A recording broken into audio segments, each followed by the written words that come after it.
정관용의 지금 이 사람.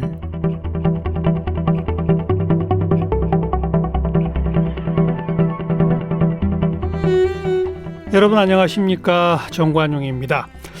몸이 좀 안 좋을 때 약국을 찾아서 약사에게 증세를 얘기하고 추천하는 약을 먹기도 합니다만, 그냥 내가 지금 이렇게 아프니까 이 약을 먹어야 되겠구나, 특정 제약회사 약을 구입해 먹기도 하죠. 대개 소비자들이 이렇게 구입하는 약들은 광고를 통해서 익숙해진 제약회사의 브랜드 약들입니다. 자, 이런 약만 먹나요? 영양제, 각종 건강기능식품 등등 여러 가지 챙겨 먹어요. 먹으면서 이렇게 많이 여러 가지 먹어도 제각각 효능을 잘 발휘할까 의심은 가지만 몸에 좋다니까 일단 먹고 보는 분들 많습니다. 그런데요, 인문학을 꾸준히 공부해온 김정선 약사는요, 조금만 아파도 약을 먹는 것, 이건 아픈 원인을 찾는데 오히려 방해가 된다, 이렇게 얘기하네요. 스스로 인문학을 공부하면서 몸과 병을 바라보는 시선이 달라졌고요. 이제는 인문약사로 스스로를 치유하고 자기를 돌보는 호모 큐라스가 됐다고 하는데요. 약사 김정선 씨를 만나보겠습니다. 김정선 약사는 약대를 졸업한 후 약국과 병원, 제약회사 등 18년간 다양한 현장에서 일했습니다.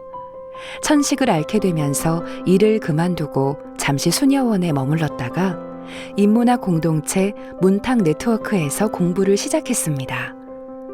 공동체에서 닉네임은 둥글게 살고 싶다는 의미의 둥글레입니다. 팟캐스트 인문약방 호모큐라스를 위한 처방전을 진행하고 인문학을 공부하는 약사로 살아가고 있습니다. 쓴 책으로는 인문약방과 함께 쓴 책으로 문탁 네트워크가 사랑한 책들이 있습니다.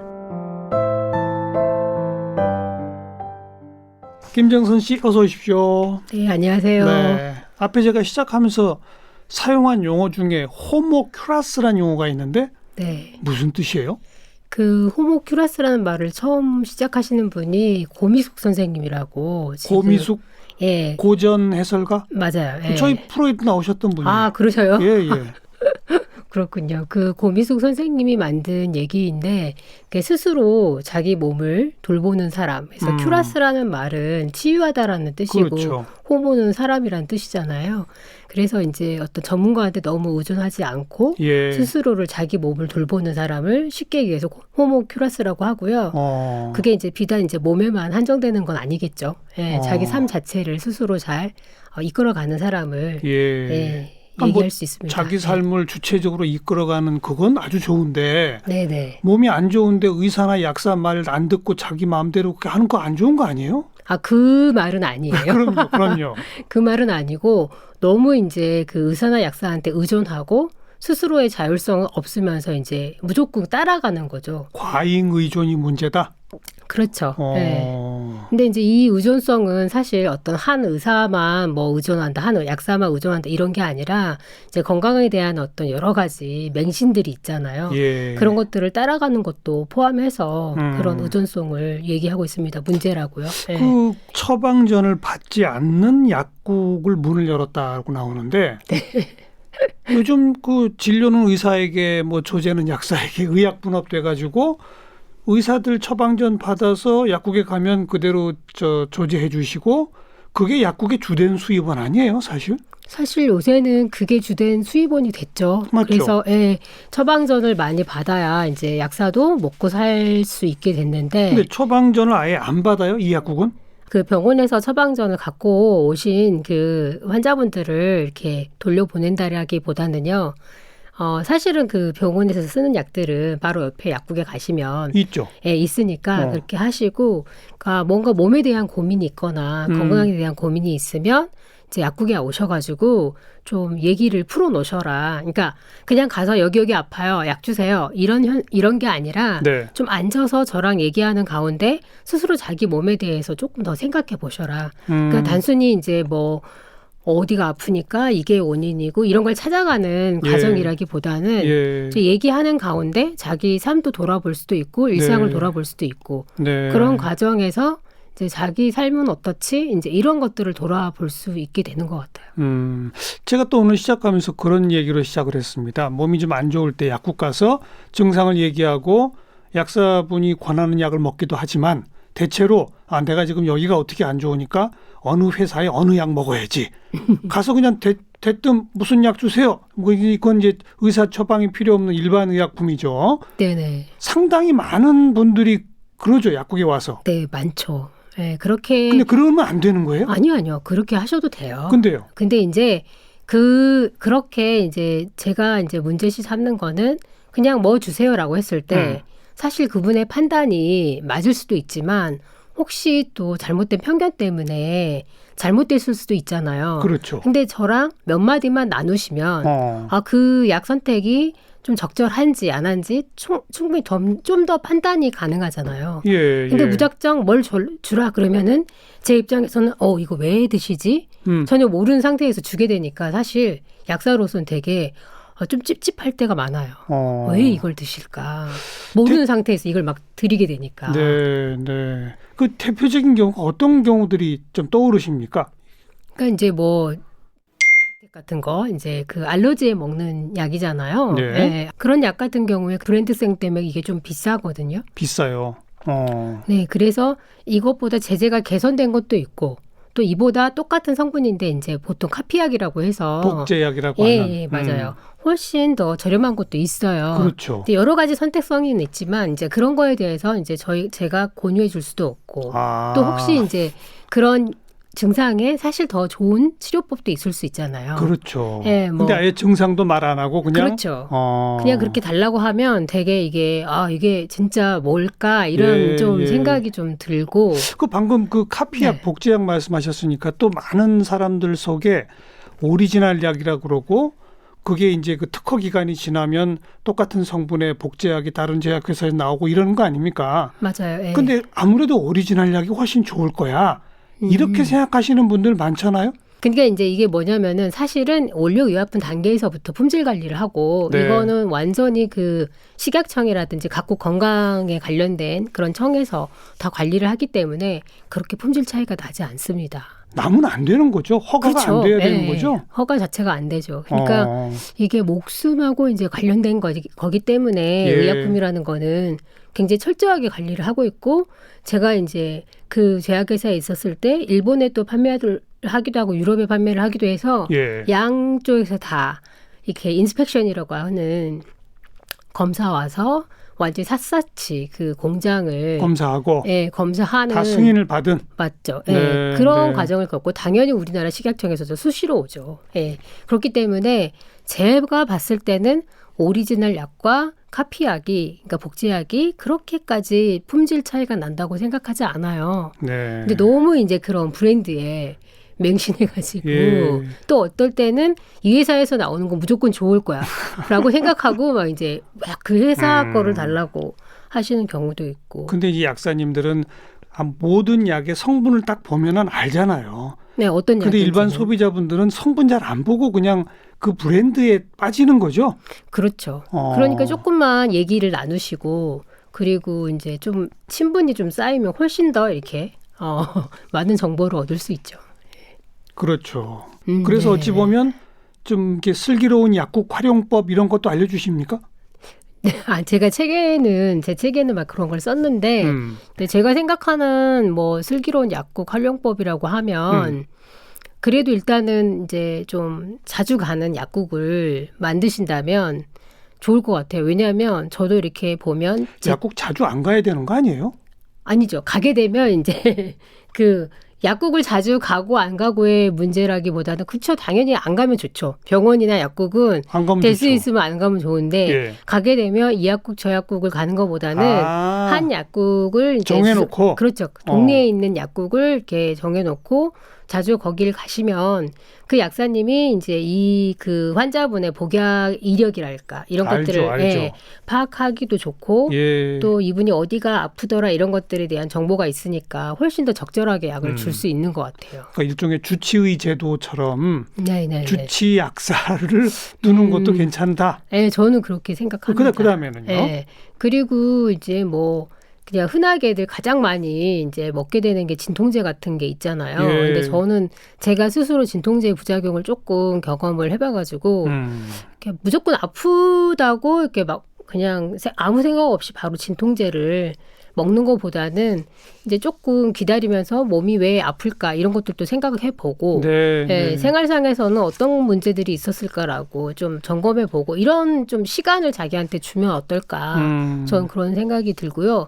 또 이제 뭐 어디 근육이 아프다 그러면은 먹는 약보다는 그 근육에 붙이는 파스 같이 이게 국소 부위에만 접촉해서 효과를 발휘하는 그런 제제를 활용하면 좋고요. 어디가 아프냐에 따라서도 되게 달라요. 근데 무작정 막 아프다고 진통제를 먹는 건 정말 좀 아닌 것 같고요. 또 약국 안에 여러 가지 한방제제도 되게 많아요. 근데 이제 양약을 먹으면 되게 효과가 빨리 나거든요. 그런데 이제 한방제제는 조금 느릴 수는 있어요. 그런데 이제 몸에 여러 가지 충격이 덜하죠. 뭐 그 특정 브랜드의 약을 찾는 분, 또 조금만 아프거나 감기 기운만 있어도 뭐 달려와서 약 먹는 분, 이런 분들 별로 바람직하지 않다 이런 얘기고. 무슨 쇼핑하듯이 영양제 막 대여섯 가지 사가시는 분들도 있죠. 그건 어떻게 생각하세요?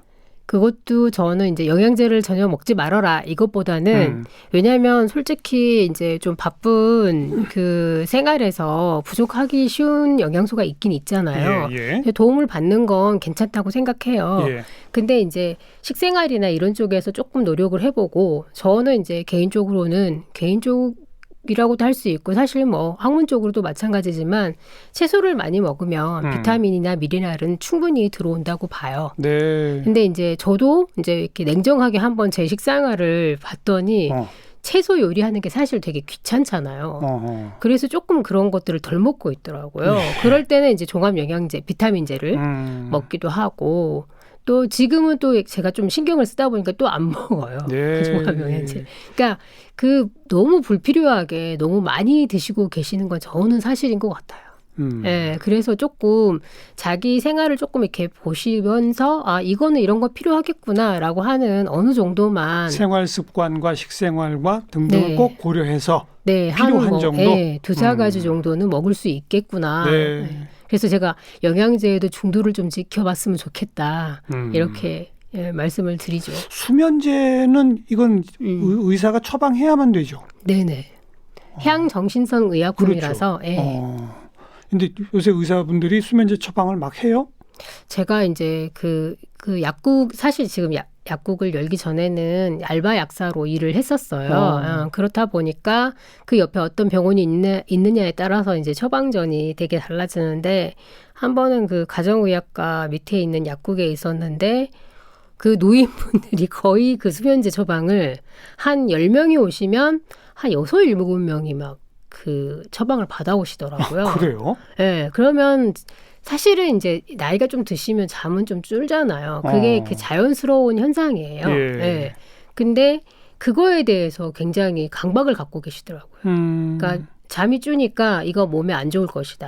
더 자야 된다. 막 이렇게 생각하시는 분들이 너무 많아가지고 저 이게 진짜 너무 이상하다. 제가 처음에 약사가 됐었을 시절에 비하면 지금 수면제의 처방률은 엄청나게 올라갔다고 생각해요. 수면제도 부작용 같은 게 큽니까? 당연히 있죠. 왜냐하면 뇌에 작용하는 거니까. 그래서 의존성이 생기면 이제 수면제가 없으면 잠들기가 어렵죠. 물론 이제 이게 수면제 계통은 그렇게 의존성이 다른 약보다는 높지는 않지만 그래도 의존성이 생깁니다. 있는 거다. 요즘은 다이어트도 약 먹고 하시는 분들 많아요. 그건 어떻게 생각하세요? 그것도 다이어트가 이렇게 2가지예요. 처방받는 약이 있고요. 그냥 영양제처럼 일반 식품으로 나오는 약들이 많은데 제가 봤을 때는 이제 식품으로 먹는 약들은 몸에 그렇게까지 해롭지는 않아요.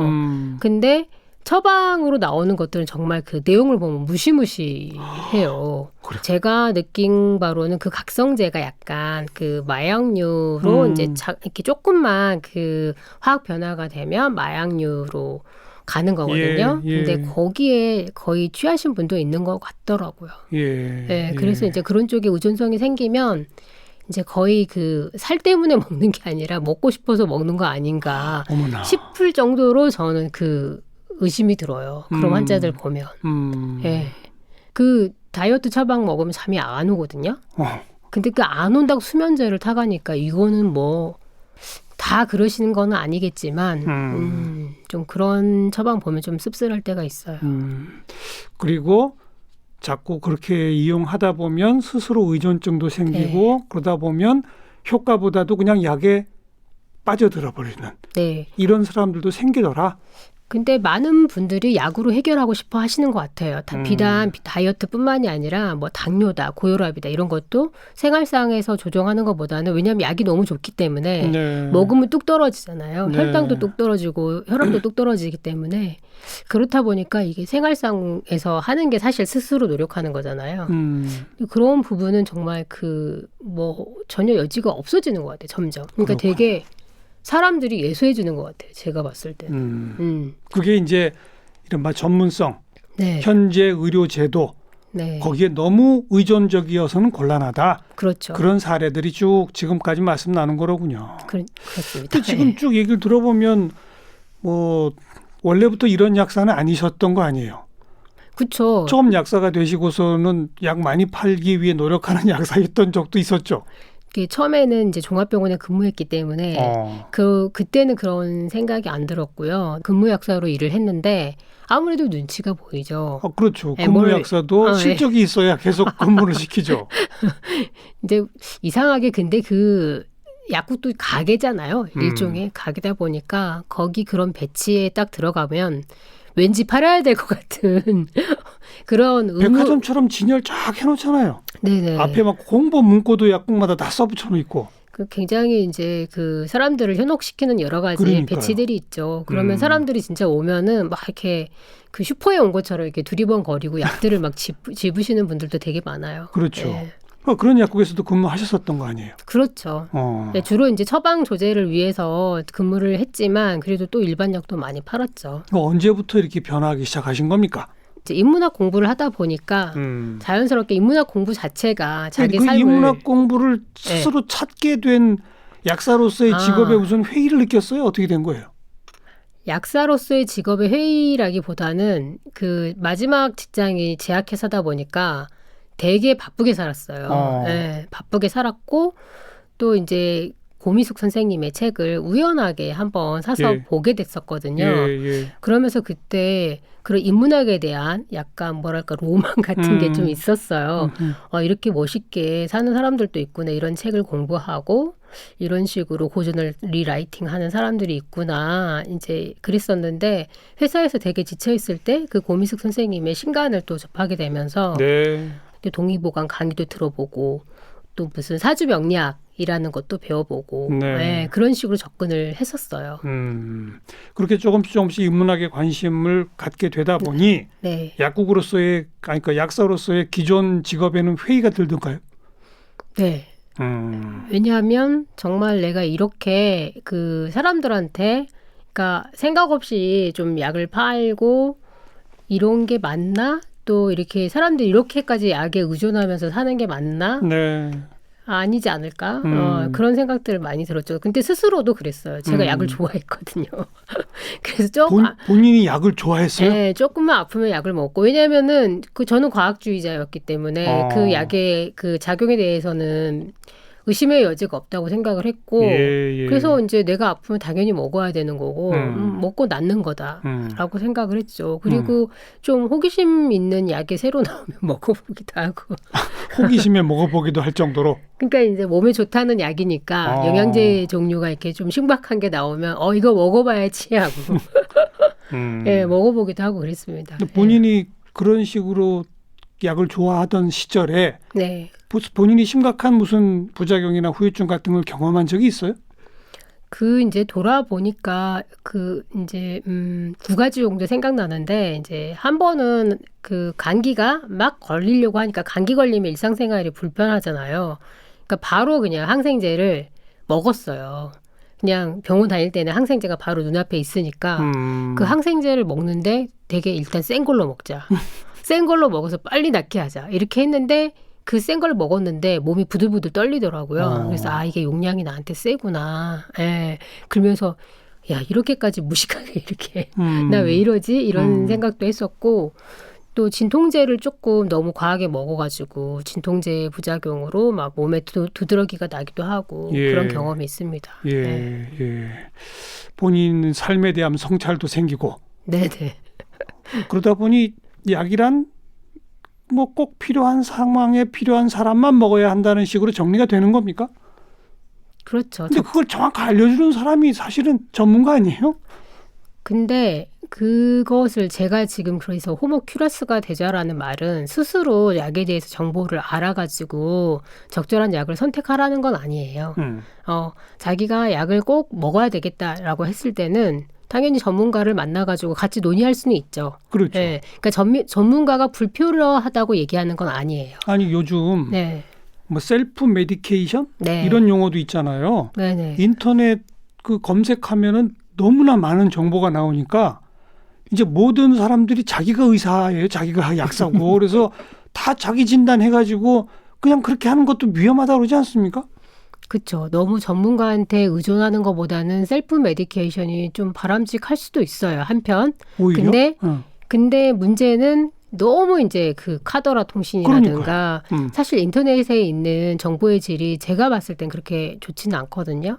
근데 그런 거가 왜냐면은 광고성도 많고 그런 거 듣고 또 친구들한테 듣고 요새 막 저희 어머니도 그러던데 이게 카톡으로 너무나 많은 좀 검증되지 않은 정보들 의료 정보들이 막 넘쳐나죠. 그런 걸 보고 갑자기 또 뭘 산다거나 이제 이런 게 많다 보니까 좀 그런 부분이 위험하죠. 그렇죠. 네, 셀프 메디케이션에서는. 그래서 저는 여기서 균형 잡기가 어려운 거예요.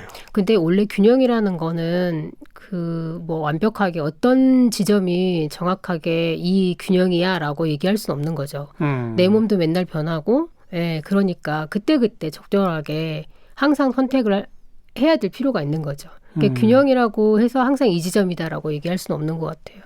변할 수 있죠. 그건. 항상 그렇군요. 네, 그래서 항상 정말 전문가의 도움을 받아야 되는데 그걸 등한시하다가 병을 키울 수도 있잖아요. 당연하죠. 네. 그러니까 저는 전문가의 도움을 그 완전히 무시하는 그 아나키 같은 경우 있잖아요. 그 절대로 이제 병원 안 가겠다라고 하는 그런 생각을 갖고 계시는 분들도 있는데 그런 주의들도 있어요, 또. 네.